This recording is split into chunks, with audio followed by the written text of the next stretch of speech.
पतंजलि शर्मा जी, जयपुर से। महाराज जी, आपके चरणों में कोटि कोटि प्रणाम।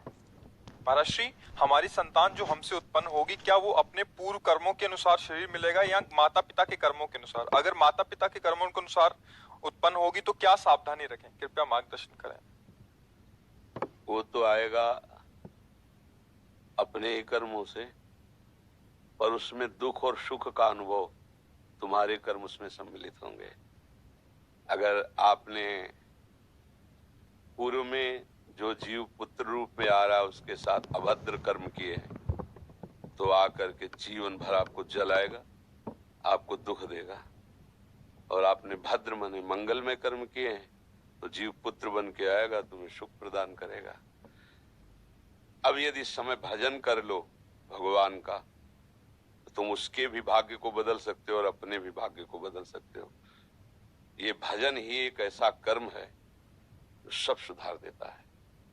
मार्कंडेय ऋषि के पिता महाराज मृकंड ने देखा, बहुत ज्योतिषाचार्य थे, कि 5 वर्ष में मेरे पुत्र की आयु खत्म है, मर जाएगा। बड़ी चिंता हुई कि जीवन भर भजन करते रहे, तपस्या की। पहले प्राय हम सब ऋषियों की ही संतान हैं, रहते गृहस्थ में थे पर पूर्ण ऋषि तपस्वी मुनियों की तरह हम सब ऋषियों की संतान हैं। जब गोत्र पूछा जाए तो देखो नहीं बोलते भरद्वाज गोत्र, याज्ञवल्क्य, हम सब ऋषियों की संतानें हैं। हाँ, तो उनको लगा कि कैसे क्या कर सकते हैं कि 5 वर्ष के बाद ये बालक जीवित बना रहे। अब पिता का कर्म शुरू हो रहा है। पूर्व संयोग इतने ही वर्ष का था, अब उनका नया कर्म काम कर रहा है। उन्होंने विचार किया भगवान के भक्तों और संतों में विशेष सामर्थ्य है। यदि संतों को साष्टांग दंडवत करे और संतों का आशीर्वाद मिले तो मैं इसे मृत्यु से भी बचा सकता हूँ। उनको पता था, उनकी श्रद्धा थी, उनकी भावना थी। तो प्राय पवित्र नदियों के किनारे ही ऋषियों के आश्रम होते थे, तो गंगा जी के समीप ही तो घाट में खड़ा कर देते। जो भी संत दिखाई देते, वैष्णव तिलक या शैव तिलक, वो सबको आदेश कर, छोटा सा बालक 2 वर्ष 3 साष्टांग प्रणाम करो, साष्टांग प्रणाम करो। उनकी सेवा यही थी, प्रसाद पाओ और जाग घाट में खड़े हो, जो भी संत दिखाई दे साष्टांग प्रणाम करो।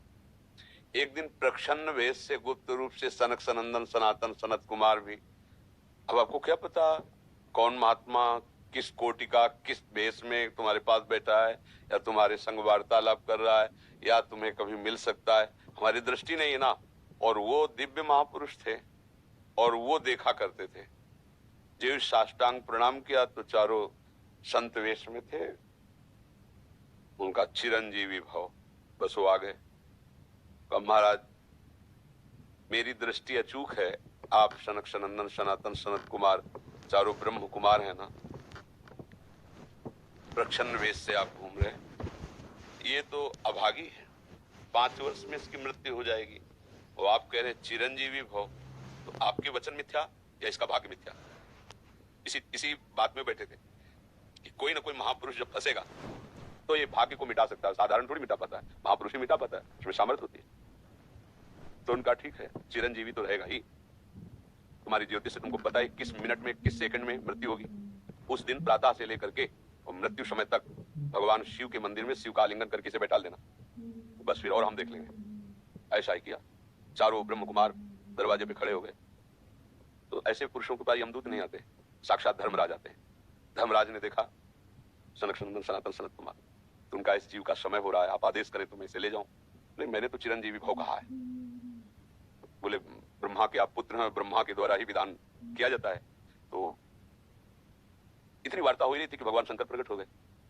उनका कि कुछ बदलना नहीं है, 5 वर्ष की आयु ना, हाँ 5 वर्ष, मेरी आयु की 5 वर्ष है। भगवान ब्रह्मा जी एक सुई लेकर के ऐसे कमल में छेदे थे, आका 1 वर्ष हो जाता है।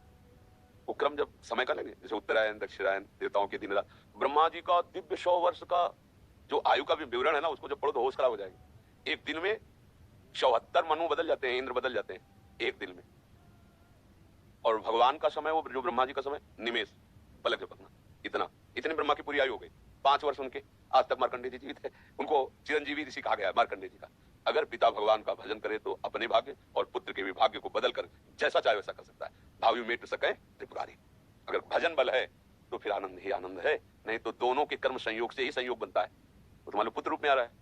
अभी हमारा आपका पूर्व जन्म का कोई संयोग तो आपको देखते ही चिड़ पैदा हो जाएगी। आप ऐसे वचन बोलेंगे कि मेरा हृदय जलने लगे, बोलेंगे ये आदमी क्यों आया हमारे सामने। वो हमारा कर्म है जो आपको भी जला रहा है, मेरे को भी जला रहा है, दोनों में द्वेष पैदा कर रहा है। अगर अच्छा देखते ही ऐसा लगा कि मानो हमने बहुत समय से अपने प्रियजन को बाद में ऐसा लगता है तो हमारे बहुत प्रिय और देख